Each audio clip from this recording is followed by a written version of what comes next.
ये मेरा व्यक्तिगत विचार है, और विचार नहीं, मैं शास्त्रों के अनुसार जो मेरी भागवत कहती है कि निष्काम भक्ति, वो ये कहती है कि कभी भगवान और संत से मांगने की आवश्यकता ही नहीं पड़ती। मांगना उससे पड़ता है जिसको पता ना हो आपको क्या चाहिए। क्या संतों को नहीं पता? एक नजर में देख के बता देगा कि आपके जीवन में क्या आवश्यक। क्या भगवान को नहीं पता? क्या बताना जरूरी है कि भगवान मेरे पास ये नहीं, ये दे दो? सब पता है उनको, और हमारी औकात से कई गुना बढ़कर के दिया भी है उन्होंने, कई गुना बढ़कर के, और आगे भी देते रहेंगे।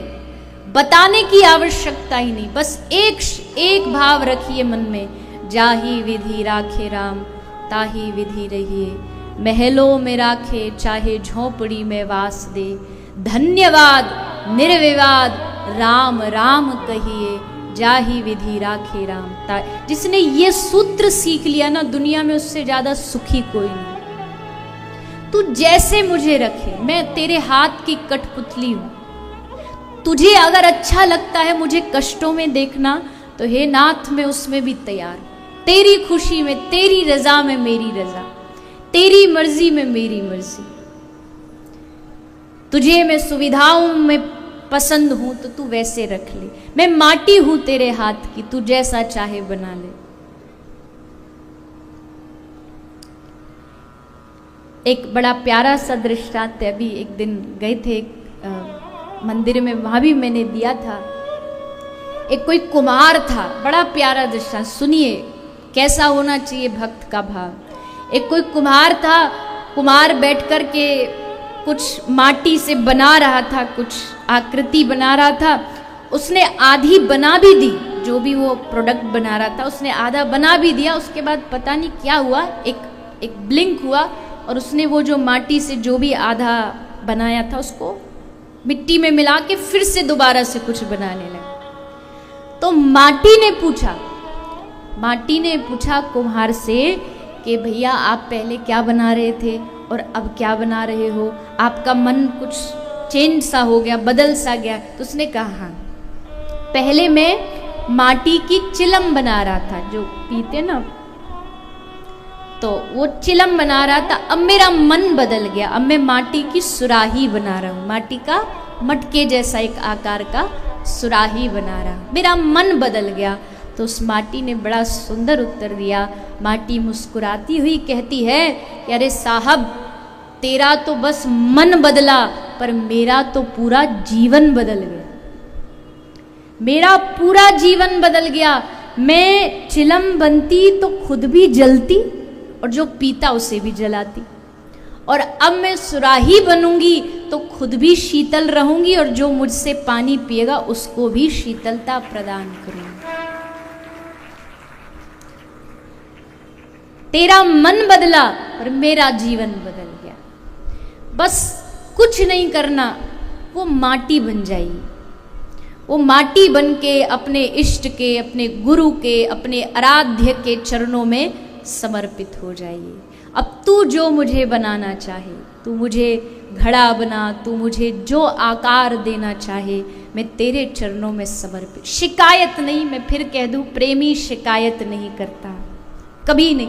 मुझे मीरा, सूरदास, सूफीवाद के जितने संत महापुरुष हुए हैं, ज्ञानदेव, तुकाराम, एकनाथ, इन सब महापुरुषों के जितने पद हैं ना, इनमें एक पद ऐसा बता दो जिसमें उन्होंने भगवान से कोई शिकायत या मांग की हो। मैंने तो आज तक पढ़ा नहीं, कभी नहीं। जब भी दिया धन्यवाद दिया, शिकायत कभी नहीं की। हमारी आदत ना शिकायत की हो गई है भगवान से। भगवान के मंदिर में खड़ी मूर्ति कहती है, अरे भैया रोज रोज कुछ मांगने आता, कभी कभी मिलने भी आ जाया कर, कभी हालचाल जानने भी आ जाया कर, केवल मांगने आता। सब पता है उसे क्या देना है क्या नहीं देना, सब जानते।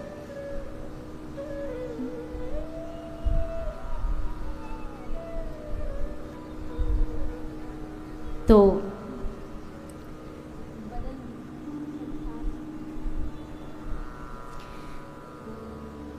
यहां जैसे मैंने एक दिन पहले कहा था, मुझे एक शब्द बहुत प्रिय है, कृपा। क्या है कृपा? अगर बचा लेना कृपा है तो गवा देना भी कृपा है। अगर लेना कृपा है, विभीषण को देना भी कृपा है।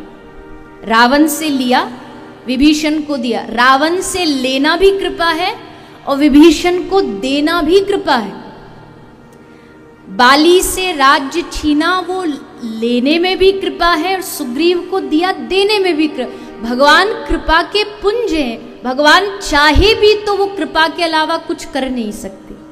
वो कृपा करना ही जानते, सब पर कृपा करना जानते, सब पर।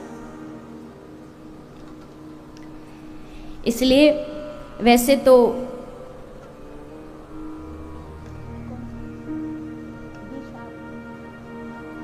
कोई मेरा आपसे कोई जबरदस्ती नहीं है, पर इतना मैं आग्रह आपसे कर सकती हूँ। आपने इस व्यासपीठ पर बिठाया है तो निवेदन करना मेरा कर्तव्य है। भगवान से कुछ समय के लिए कुछ मांगना छोड़ के धन्यवाद देना शुरू करो। आज एक होमवर्क करना, घर जाके लेट हो जाओ तो सुबह कर लेना, पर करना जरूर। अगर आपको लगता है आपका जीवन बड़ा दुखी है, बड़ा परेशान है, हताश है, एक काम कर लेना, बस एक डायरी लेना, डायरी के 3 पेज लेना और 3 लिस्ट बनाना। पहली लिस्ट वो बनाना जो आपके घर में बेकार की वस्तु है, बेकार की चीज है। बेकार की मतलब जो ना हो तो उनसे कोई फर्क नहीं पड़ता, बेकार है एकदम। पहली लिस्ट वो। दूसरी लिस्ट वो बनाना जो बहुत आवश्यक है, जिनके बगैर आप जी नहीं सकते, जैसे पानी हो गया, भोजन की कुछ चीजें हो गई, 2-4 जोड़ी कपड़े हो गए, उसकी बनाना। और तीसरी लिस्ट वो बनाना जो हो तो भी ठीक है और ना हो तो भी ठीक है। और उस लिस्ट में आप देखना सबसे बड़ी लिस्ट कौन सी वाली बनेगी? जिन चीज़ों का हमसे कोई लेना देना ही नहीं, घर में कोई काम की नहीं है, सिर्फ इकट्ठी है, सिर्फ रखी हुई है। और उसके बाद भी हम सबसे ज़्यादा भगवान से शिकायत करते हैं कि भगवान ये नहीं है, वो नहीं है, ऐसा नहीं। कुछ समय के लिए भगवान को धन्यवाद दे के देखो, आपका हृदय एकदम आनंद से भर जाएगा। भगवान से कोई और चीज क्यों मांगे? मांगना है, अच्छा हाँ, मांगना भी बुरा नहीं, पर मांगने का तरीका भी तो आना चाहिए। क्या मांगे? कई लोगों को मांगना ही नहीं आता। एक ऐसी मजाक में सुनाते हैं, एक भिखारी था, वो मंदिर के बाहर भीख मांगता था। एक दिन अचानक से उसके 2 करोड़ की लॉटरी लग गई, खुश हो गया। सब लोगों ने कहा कि भाई तुझे 2 करोड़ की लॉटरी लगी, अब तू क्या करेगा? तो बोला मैं 1 करोड़ का मंदिर बनवाऊंगा। लोग बोले वाह वाह वाह वाह, सोच हो तो ऐसी हो। देखो भिखारी है और देखो पैसा आते मंदिर क्यों, बड़ा अच्छा भाव है, क्या करोगे मंदिर बनवा के? बोले यहाँ मंदिर में कोई मुझे भीख मांगनी नहीं देता, इतने सारे भिखारी आके बैठ जाते, मैं अपना बनवाऊंगा और अकेला वहां बैठ के भीख मांगूंगा, किसी को नहीं बैठने दूंगा वहां पर, मेरा मंदिर मेरा राज चलेगा। मांगना ही नहीं आता। भगवान दे भी दे तो भी, भगवान कहे भी कि मांग ले बेटा क्या चाहिए, दोनों हाथ फैला के भगवान कह दे, तो भी हम छोटी मोटी चीजों में ही रह के रह जाते।